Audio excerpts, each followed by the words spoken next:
വയനാട് മാനന്തവാടിയിൽ പടമല സ്വദേശി അജീഷിനെ കൊന്ന ബേലൂർ മഖ്നയെ പിടികൂടാനുള്ള ദൌത്യം വൈകുന്നു. ആനയുടെ ലൊക്കേഷൻ മാറുന്നതാണ് തിരിച്ചടി. ഇതിനിടെ ആനയുടെ 100 മീറ്റർ അടുത്തുവരെ ദൌത്യസംഘം എത്തിയിരുന്നു. RRT സംഘത്തിന്റെ നിരീക്ഷണ വലയത്തിലാണ് ആന. സാഹചര്യം അനുകൂലമായാൽ മയക്കുപിടി വയ്ക്കാൻ ദൌത്യസംഘം സജ്ജമെന്ന് വനം വകുപ്പ് അറിയിച്ചിട്ടുണ്ട്. 200ഓളം ജീവനക്കാരും 4 കുങ്കിയാനകളുമാണ് ദൌത്യത്തിലുള്ളത്. മാനന്തവാടിയിൽ പ്രതിഷേധം തുടരുകയാണ്. BJP പ്രവർത്തകർ ഡിവിഷണൽ ഫോറസ്റ്റ് ഓഫീസ് ഉപരോധിച്ചു. മാനന്തവാടി DFO ഓഫീസിലേക്ക് യൂത്ത് കോൺഗ്രസ് നടത്തിയ മാർച്ചിനിടെ ഉന്തും തള്ളുമുണ്ടായി. സുർജിത്ത് അയ്യപ്പത്ത് ചേരുന്നുണ്ട് വിവരങ്ങളുമായി. സുർജിത്ത്, ഇന്നലെയും സമാനമായ വെല്ലുവിളിയാണ് ഈ വനം വകുപ്പ് നേരിടേണ്ടി വന്നത്. ഇപ്പോൾ ആന എവിടെയാണെന്ന് ലൊക്കേറ്റ് ചെയ്യാൻ ഇവർക്ക് കൃത്യമായി സാധിക്കുന്നുണ്ടോ? ഇന്ന് ഉച്ചവരെ കാര്യമായ പ്രതിസന്ധി ഉണ്ടായിരുന്നില്ല. കാരണം ഈ ആനയുടെ തൊട്ട് മുന്നിൽ, അതായത് 100 മീറ്റർ ചുറ്റളവിൽ വരെ വനംവകുപ്പ് ഉദ്യോഗസ്ഥരുടെ സാന്നിധ്യം ഉണ്ടായിരുന്നു.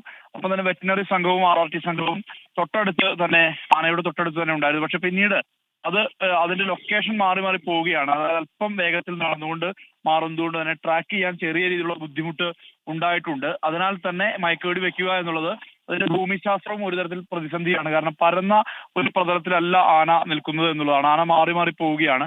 അല്പസമയം മുമ്പ് ഈ വനംവകുപ്പ് ഉദ്യോഗസ്ഥരുടെ കാഴ്ചവട്ടത്തിൽ നിന്നും അത് മറഞ്ഞിട്ടുണ്ട് എന്നുള്ളതാണ് ലഭ്യമാകുന്ന വിവരം. പക്ഷേ ലൊക്കേഷൻ ട്രേസ് ചെയ്ത് അതിനെ പിടികൂടാനുള്ള ശ്രമമാണ് ഇപ്പോൾ വനംവകുപ്പ് ഉദ്യോഗസ്ഥർ നടത്തിക്കൊണ്ടിരിക്കുന്നത്.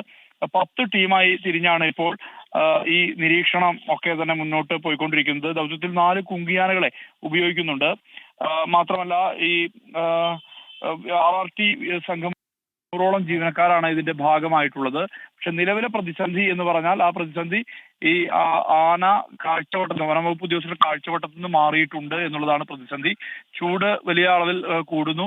ഒരുപക്ഷെ അതൊക്കെ തന്നെയാകാം ഈ മയക്കുവെടി വെക്കുക എന്നുള്ള ദൗത്യത്തെ ബാധിക്കുന്ന തരത്തിലേക്ക് ഇപ്പോൾ മാറിക്കൊണ്ടിരിക്കുന്നത്. എന്തായാലും പ്രതീക്ഷയോടെ കാത്തിരിപ്പുണ്ട് വനംവകുപ്പ് ഉദ്യോഗസ്ഥരും നാട്ടുകാരും.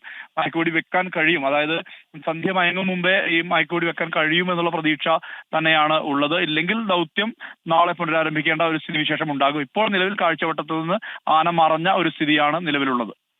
ശരി, സുർജിത്ത് അയ്യപ്പത്താണ് വിവരങ്ങൾ നൽകിയത്. വയനാട് മാനന്തവാടിയിൽ കാട്ടാനയെ പിടികൂടാനുള്ള ദൌത്യം വൈകുന്നു എന്നുള്ളതാണ് ഏറ്റവും പുതിയ വിവരം.